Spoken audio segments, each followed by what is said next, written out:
upon recognizing your weakness, it drives you to God.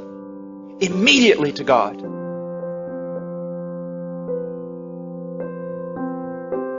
Believing in faith that He's the fountain He claims to be. That He's the source and the helper that He claims to be. That He is one of unlimited resources. That He does not greedily hand out to children, but He lavishes upon us. So see, your problem is that you're really not recognizing you're weak.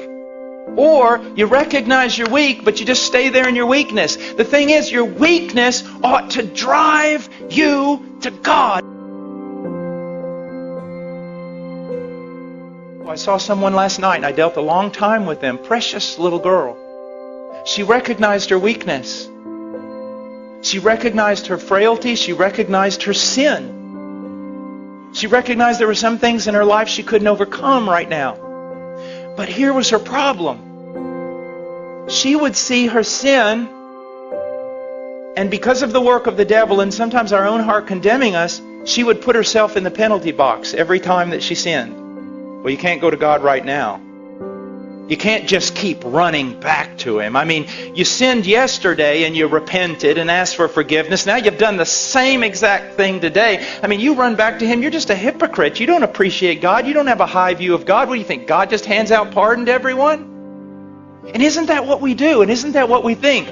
We sin, a sin that we've already sinned and already repented of, and because of it we think we need to put ourselves in a penalty box for a little while, at least a couple of days, and try to work our way back into favor before we come to God. Because if we think, actually, you mean if I go back every time I do this, just immediately, not only going back and asking for forgiveness, but expecting forgiveness, isn't that hypocrisy? Isn't that a low view of God? Isn't that treating God as a forgiveness machine? No, it's being biblical. It's what poverty of spirit is supposed to do to us.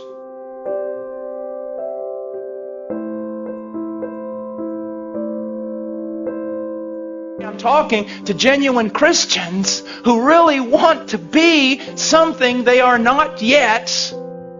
But when they find themselves frail and they find themselves weak and they find themselves sinning the same sin, they kind of huddle over here and wait.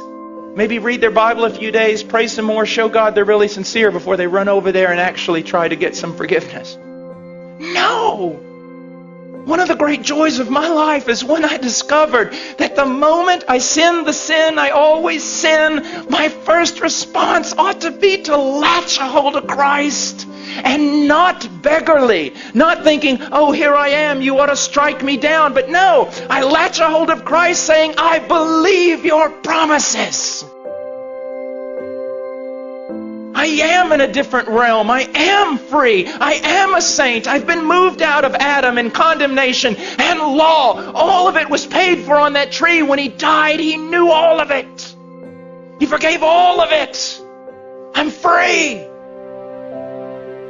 It's absolutely spectacular.